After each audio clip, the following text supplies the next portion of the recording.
And welcome to another episode of SportsTech Weekly, episode 63, bringing you your weekly fix of the latest in sports tech news. And it has been a busy week. I've got a lot of news to get through with you over the next 10 minutes or so. So I'll try to keep it quick. Let's jump right in, starting with the top deals.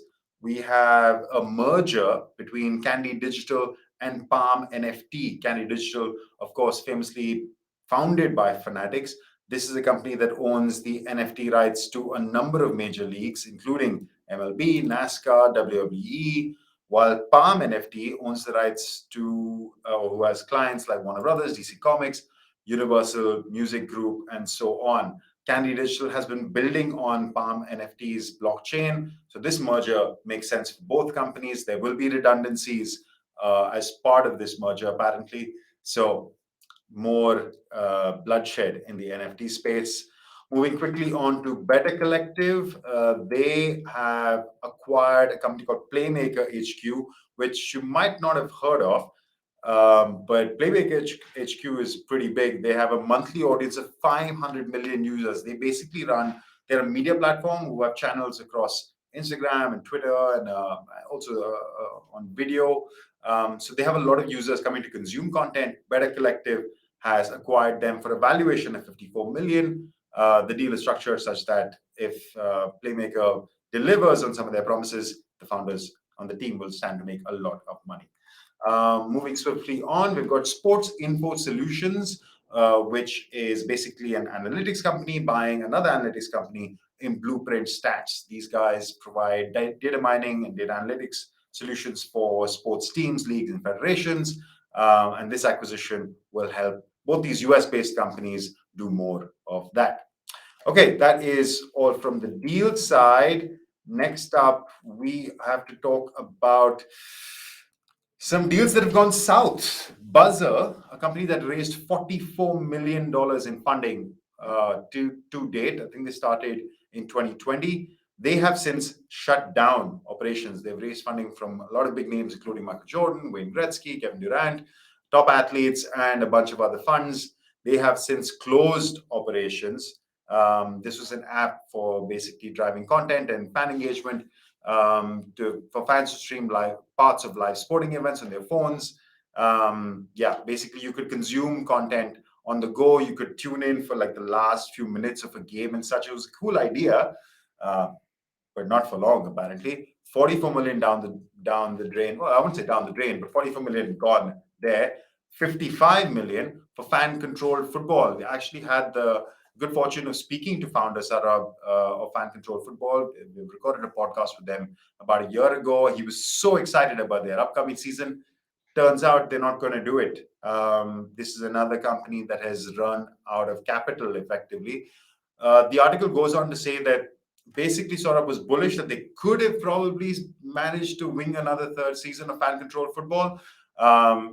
But they weren't super confident. There was a risk that they might have to shut down mid-season, so they didn't want to take it. They've just canceled the entire season. What both these companies are going to do is license their pretty cool and innovative tech to potential clients, maybe large media companies, broadcasters, leagues, federations, whatever. If you don't know what fan control football is, it allowed basically fans to control the game that was happening. You could call plays, select teams, all through voting, and all based on blockchain. Their second iteration was based on the blockchain, so Web3 based as well.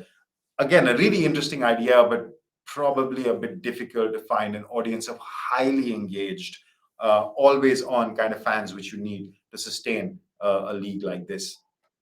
Kudos to the team. Hopefully, they will come together with their next avatar. Speaking of next avatar, we have successful companies from the Reimagine football fan experience. So Reimagine football, of course, is a partnership between, hold your breath, don't hold your breath, I should say, the KNVB, the Dutch Football Association, Johan Cruyff Arena, Ajax Amsterdam, and City Football Group. So some really innovation leading names in the football space. They've set up their initiative. This was at the start of June that they announced their finalists, and they had a demo day of sorts at the end of June, and they announced two winners. Shout out to Sorama and Sai Sports. I'll quickly tell you. Sorama basically makes every room or every facility better acoustically, so to enhance the sound experience in a space. If you can't hear me so good, maybe Sarama could do with some help, could help me out a bit. And Sai Sports is a company that focuses on player analytics and player performance. They use AI to do better player performance prediction, recruitment, stuff like that. They also have a fan experience angle, which is what they won for. So shout out to the winners, and let's see. These companies will now run pilots with all the founding members of Reimagine Football. So curious to see what outcomes will be the results of these pilots. Next up, we have European Games. I like this story actually. The European Games, which just concluded, I think, a couple of days ago, they introduced NFT medals for athletes. It feels like we're in this moment which is post NFT but not quite NFT, again focusing away from the technology. Maybe they just say blockchain based medals or digital medals or something like that, but the idea is pretty unique. That medal which an athlete gets after performing incredibly at these games might get lost, might get traded, might something could happen. A digitable, immutable record of that medal available to the athletes is valuable, of course. To start with, these medals cannot be traded, but there is a future where the European Games organizers say that maybe they will allow trading of or monetization of these medals, I should say. But that's not it. The other thing that the European Games did, which was very interesting, is they awarded media rights to athletes.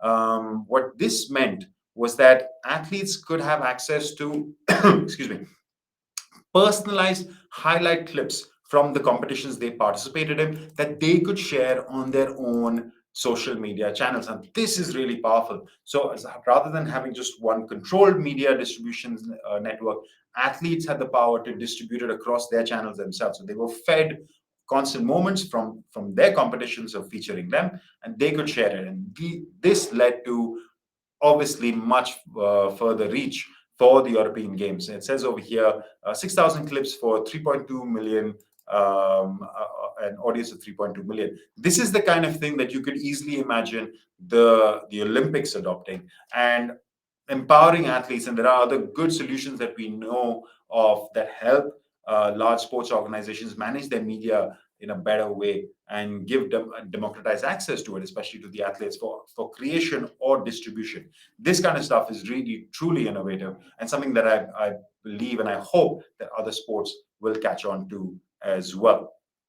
All right, that is all our major stories, but our top story, which is a long one, and I have quite a few to get through because there are lots of sports teams or leagues or competitions investing in digital worlds or digital twins or some sort of digital experience, starting with the MLB, who will debut a virtual ballpark apparently this weekend. So you can participate in that. This is offering immersive experiences for fans. There will be a celebrity game which they can also kind of, I guess, participate in. Yeah, so fans will have a digital twin of theirs that it can go through this MLB virtual ballpark and hang out, play games, have all sorts of interesting experiences. Starting with the MLB. Number two, the UFC offers, well, it's not really a virtual experience, but let's say mixed reality. This is an immersive experience. The UFC is the latest to sign on with COSM. COSM provides these really huge, I think it's 40, 50, 60 feet screens, which are built in 8K, where, yeah, I mean, I think the picture kind of explains it. You can sit in this immersive experience and to watch sports. And these, I can imagine, would go at a premium. So COSM partners with UFC. For them, the Open, the British Golf Open, as it's otherwise known, offers its own VR golf experience. This will open in a couple of weeks. Yeah, there will be athletes who can compete in this virtual Open, and they will get some limited edition memorabilia. There will also be qualifying rounds and all sorts of cool stuff. So there'll be basically a virtual competition that athletes can participate in, which I think is actually a really nice play, where they'll be playing on a golf course that the professionals will be competing on, but they will do so virtually, which should be a fun one. It's the first major to open in the metaverse, as they like to call it. Who do we have next? The LPGA. They're doing something at the US Women's Open. I don't know why their browser, their website doesn't open so well, but they will offer a digital offering to provide an immersive experience to audiences at a specific hole. Yeah, this is in partnership with Deloitte. And lastly, let me get my email out of the way. There is the International Tennis Hall of Fame, which announced their immersive metaverse-based museum experience. So there'll be a lot of digital artifacts that people can go in and check out. This is available at tennisfame.com/metaverse. Yeah, so you can go and maybe speak to and interact with your favorite Hall of Famers from Martina Navratilova or Leva, whoever it is. Yeah, and this is in partnership with an Indian company, Infosys. Whew. All right, that is all the news for this week. Stay tuned for another episode next Friday. See you guys then.